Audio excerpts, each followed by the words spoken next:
বলা হয়েছে যে ফাইন্না রুইয়া তাকাউ আলামা তুআব্বার, অর্থাৎ স্বপ্নের ব্যাখ্যা তেমনই হয়ে থাকে যেমন এটার ব্যাখ্যা করা হয়। এই ব্যাপারটা কিন্তু সাধারণ কোনো কথা নয়। আপনি একজনের কাছে যার কোনো জ্ঞান নেই স্বপ্নের ব্যাপারে, হুট করে তার কাছে স্বপ্নের ব্যাখ্যা জানতে চাইলেন, আর তিনিও হুট করে এমন একটা ব্যাখ্যা করে দিল, ফলে দেখা যাবে উনি যেটা ব্যাখ্যা করেছেন সেটাই ঘটবে আপনার জীবনে। সো স্বপ্নের কথা যে কারো কাছে বলতে নেই। ফাইন্না রুইয়া তাকাউ আলামা তুআব্বার, কেননা স্বপ্নের ব্যাখ্যা তেমন হয়ে থাকে যেমন এটার ব্যাখ্যা করা হয়। সো ব্যাখ্যা যদি কেউ করতে চান, আপনি ভালো ব্যাখ্যা করবেন, জেনে শুনে বুঝে তার শুভাকাঙ্ক্ষী হয়ে সুন্দর ব্যাখ্যা করবেন, কেননা খারাপ কোনো ব্যাখ্যা করে দিলে সেই ব্যাখ্যাই হয়ে যেতে পারে। স্বপ্নের কথা কেন যে কোনো মানুষের কাছে শেয়ার করতে নেই, তার কারণ হিসেবে আমরা সুনানে দারমির একটি হাদিসকে এখানে উল্লেখ করতে পারি, যে হাদিসটিকে ইবনু হাজার আল আসকালানি উনি ওনার ফাথুল বারিতে হাসান বলে উল্লেখ করেছেন। আল্লাহ রাসূল সাল্লাল্লাহু আলাইহি ওয়াসাল্লামের কাছে মদিনাতে প্রায় একজন নারী এসে স্বপ্নের ব্যাখ্যা জানতে চাইতেন। সে নারী বলতেন যে, ইয়া রাসূলুল্লাহ, আমি প্রায়ই স্বপ্নে দেখি যে আমার ঘরের একটি পিলার ভেঙে গিয়েছে এবং আমি অন্ধ সন্তান প্রসব করেছি। এই নারীর স্বামী ছিল ব্যবসায়ী এবং সারা বছর ব্যবসার কারণে বিভিন্ন জায়গায় তিনি ঘুরে বেড়াতেন, এবং যখন ফিরে আসতেন যাওয়ার সময় তিনি স্ত্রীকে প্রেগনেন্ট অবস্থায় রেখে যেতেন, অর্থাৎ গর্ভবতী, আর এই বাচ্চাকে পেটে নিয়ে এই নারী সবসময় এই স্বপ্ন দেখতে থাকতেন। তো রাসূল সাল্লাল্লাহু আলাইহি ওয়াসাল্লাম স্বপ্নের ব্যাখ্যায় বললেন, তুমি চিন্তা করো না, তোমার স্বামী সহি সালামতে ফিরে আসবে এবং তুমি সুন্দর সন্তান প্রসব করবে, ভালো সন্তান। এভাবেই চলছিল, যতবার তার স্বামী ফিরে আসে, সুস্থভাবে ফিরে আসে এবং সে সুন্দর সন্তান জন্ম দিচ্ছিল। হঠাৎ একবার সে নারী আল্লাহ রাসূল সাল্লাল্লাহু আলাইহি ওয়াসাল্লামের বাসায় এসে দেখলেন যে আল্লাহ রাসূল সাল্লাল্লাহু আলাইহি ওয়াসাল্লাম ঘরে নেই। আম্মাজান আয়েশাকে তিনি বললেন যে, আমি সবসময় এরকম স্বপ্ন দেখি। তখন আম্মাজান আয়েশা বললেন, তাহলে এই স্বপ্নের ব্যাখ্যা জানার জন্যই তুমি রাসূল সাল্লাল্লাহু আলাইহি ওয়াসাল্লামের কাছে আসো, তুমি কি স্বপ্ন দেখো? তখন সে নারী আম্মাজান আয়েশার কাছে খুলে বললেন যে, আমি স্বপ্নে দেখি যে আমার ঘরের একটি পিলার ভেঙে গিয়েছে আর আমি একটি অন্ধ সন্তান প্রসব করেছি। একথা শুনে আম্মাজান আয়েশা রাদিয়াল্লাহু তাআলা আনহা অবাক হয়ে গেলেন। তিনি বললেন, তাই নাকি? তোমার স্বপ্ন যদি সত্য হয় তাহলে ঠিকই তোমার স্বামী মারা যাবে এবং তুমি একজন ফাজের পাপাচারী সন্তান প্রসব করবে।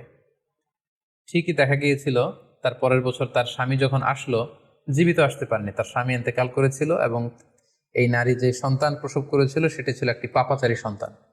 তো এই ঘটনা আল্লাহ রাসূল সাল্লাল্লাহু আলাইহি ওয়াসাল্লাম শুনে আম্মাজান আয়েশাকে বললেন, আয়েশা, তুমি এটা ঠিক করোনি।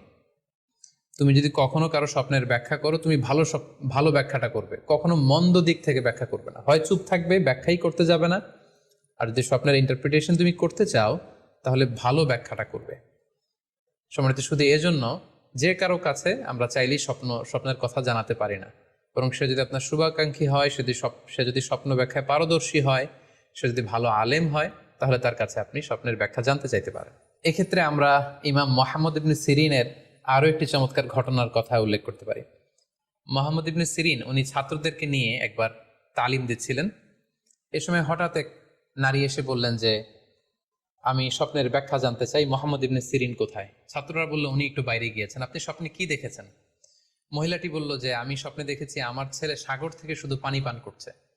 হঠাৎ সেই মজলিস থেকে এক ছাত্র বলল, তাই নাকি? আপনি যদি এই স্বপ্ন দেখে থাকেন তাহলে আপনার বাচ্চাটা মারা যাবে। ইমাম মুহাম্মদ ইবনে সিরিন পরবর্তীতে যখন আসলেন, এসে ছাত্রদের কাছে যখন জানতে পারলেন, তখন তিনি বললেন যে, তুমি কেন এই স্বপ্নের ব্যাখ্যা করেছ? কারণ সাগরের লোনা পানি এটা যে সবসময় অযোগ্য, পানের অযোগ্য, ব্যাপারটা এমনটা নয়। সাগরের ভেতরে তো মণিমুক্তাও আছে। বরং আমি হলে ব্যাখ্যা করতাম যে, তোমার ছেলে সাগর থেকে পানি খাচ্ছে, তোমার ছেলে অনেক বড় আলেম হবে। কিছুদিন পরে আরেক লোক এসে মুহাম্মদ ইবনে সিরিনের কাছে জানতে চাইলেন যে, আমি স্বপ্নে দেখছি যে আমার ছেলে সাগর থেকে শুধু পানি নিয়ে খাচ্ছে। তিনি বললেন, আশা করা যায় তোমার ছেলে অনেক বড় আলেম হবে। ঠিকই দেখা গেল কিছুদিন পরে যেই মহিলাটি স্বপ্নের ব্যাখ্যা জানতে এসেছিলেন তার ছেলেটি মারা গিয়েছে, আর ওই যেই লোক মুহাম্মদ ইবনে সিরিনের কাছে স্বপ্নের সুন্দর ব্যাখ্যা নিয়ে গেলেন, তার ছেলে ওই সময়ের অনেক বড় আলেম হয়েছিল। এই জন্য সম্মানিত শুধু যে কারো কাছে স্বপ্নের ব্যাখ্যা জানতে চাইতে নেই, আর স্বপ্নের ব্যাখ্যা যদি করতে হয় ভালো ব্যাখ্যা করতে হবে, তা না হলে চুপ থাকতে হবে। স্বপ্নের ক্ষেত্রে ইসলামের যে দিক নির্দেশনা, সেক্ষেত্রে আরও একটি দিক নির্দেশনা হচ্ছে, স্বপ্ন কখনো শরীয়তের দলিল হতে পারে না। কেবলমাত্র নবীদের স্বপ্নই হচ্ছে ওহী, কিন্তু আমরা যারা সাধারণ মুসলমান, আমাদের স্বপ্ন কখনো শরীয়তের দলিল হতে পারে না।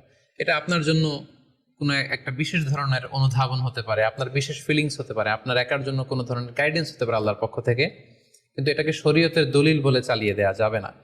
আমরা প্রায় শুনি অমুক পীর সাহেব একটা স্বপ্ন দেখেছেন এবং তার মুরিদেরা এই স্বপ্নের আলোকে বিভিন্ন কাজ করতে শুরু করেছেন, এটাকে শরীয়তের অংশ মনে করে। খুব রিসেন্টলি করোনা ভাইরাস আউটব্রেকের টাইমে মামুন মারুফ নামে এক ছেলের স্বপ্নের কথা আমরা শুনেছিলাম, যে ইটালিতে সে স্বপ্ন দেখেছে করোনা ভাইরাসের সাথে কথা বলেছে। আসলে এই জাতীয় স্বপ্ন কখনো শরীয়তের কোনো সোর্স বা এভিডেন্স হতে পারে না।